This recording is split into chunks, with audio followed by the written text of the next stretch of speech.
The meat, you have to kill them and skin them before you can cut them up. In talking with people across America and Europe, I find that they come to the issues of animal rights, of diet, the environment, and of agriculture from countless perspectives. I want to believe that no one is deliberately cruel to animals, and everyone seems to agree on at least one point. They want to be assured of healthy food. And that's why these many animal-related diseases, whether scrapie, hoof and mouth, BSE, mad cow disease, and the mysterious prions that seem to trigger it, are so frightening.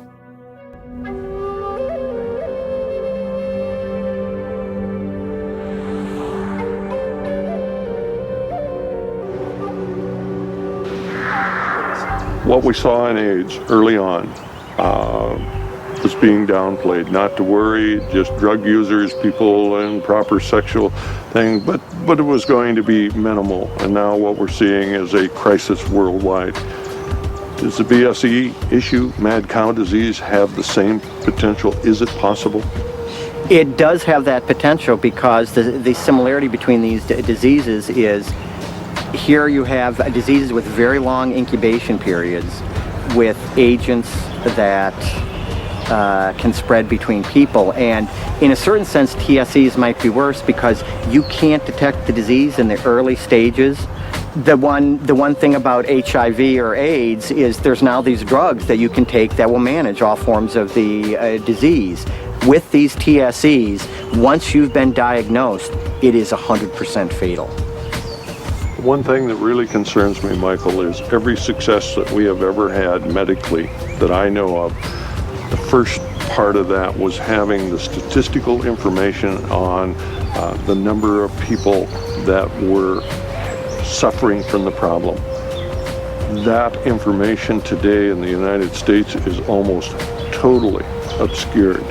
Does that concern you? Yes, it does. There should be mandatory reporting of CJD, should be a reportable disease, and furthermore, they should consider anyone who dies of any form of dementia doing an autopsy. We don't know what the rate of CJD is. There's some anecdotal evidence that suggests that between 1 to 10% of all the Alzheimer's cases might ultimately turn out to be CJD. We won't know until we do those proper studies, and they're not being done now.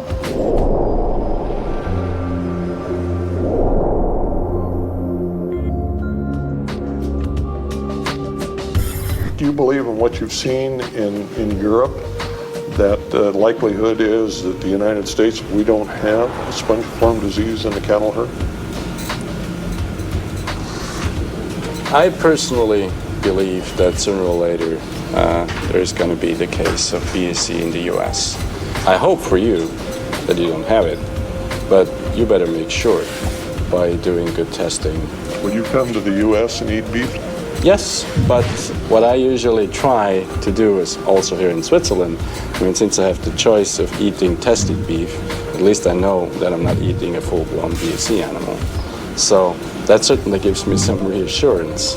The other point is that I've changed my eating habits somewhat, going more to fish and vegetarian.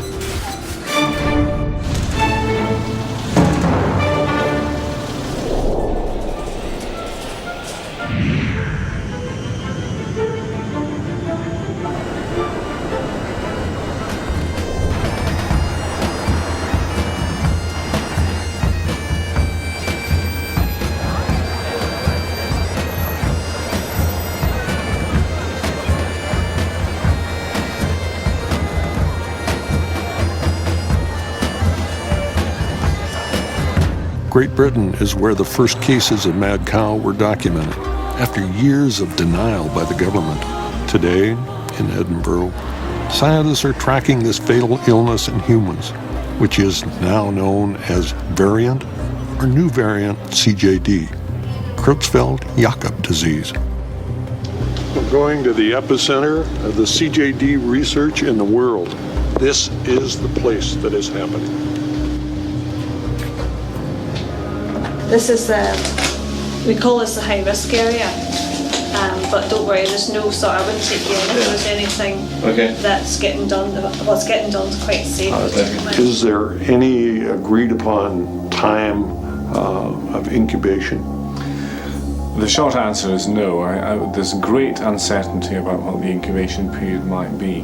Now, we know the youngest patient to develop variant CJD died very sadly at the age of 14, and how disease began at age 12. That might give us an idea of what maybe a minimum incubation period would be. But the variant CJD is an animal to human, it's a bovine to human transmission, and we know that what we call crossing the species barrier tends to prolong the incubation. So we might be looking at an average of, say, 25 years with a distribution around there, but we really don't know for sure. Could we not have a high number of people within the population that have some of this in their system? That is a possibility, and one of the problems is that we have no easy means to identify who is incubating this disease and who isn't. The ideal thing would be to have a simple test, such as a blood test, a bit like you could do for HIV, to look for people who were infected but healthy at the time. Now, we don't have that for prion diseases, at least not yet, but there are a number of groups working on these tests, including blood tests, and we're collaborating with them to try and take this forward.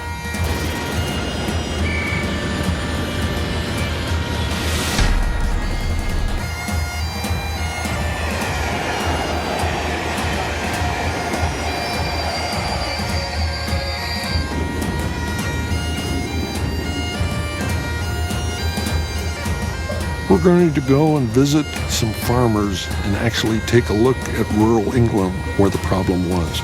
A problem that pitted hundreds of years of traditional agricultural practices against the modern-day outbreak of animal epidemics. Not only mad cow disease, but hoof and mouth, which resulted in the British government placing under quarantine scores of farms and slaughtering millions of animals. Of course, the tragic irony is that many of those animals were going to be slaughtered anyway, for food. If we look back when you got married and what it is now. We were proud to be farmers, and we were proud and always thought that we would be producing food for people in this country forever. I mean, it was never anything else ever crossed your mind other than we would be making food and feeding the British population, and we'd be doing a good job, and folks used to pat us on the back and say, yeah, you know, you're farmers, well done. Now you go out, you don't tell them you're farmers, because you just get stick and criticism, and the reality is people in this country have never lived longer, they've never been healthier, they've never had a better choice of food, yet we're criminals, we're poisoning everybody, is the perception.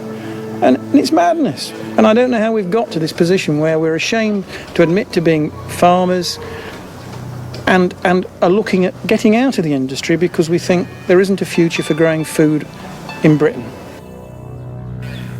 Love to be able to think that my children or my grandchildren would have the opportunity to farm. For me, it's a way of life, seriously hard work, but we do it because we enjoy it. I have to say that the last 2-3 years, the enjoyment side has waned considerably. If we didn't want this way of life, we'd sell up, invest the money, and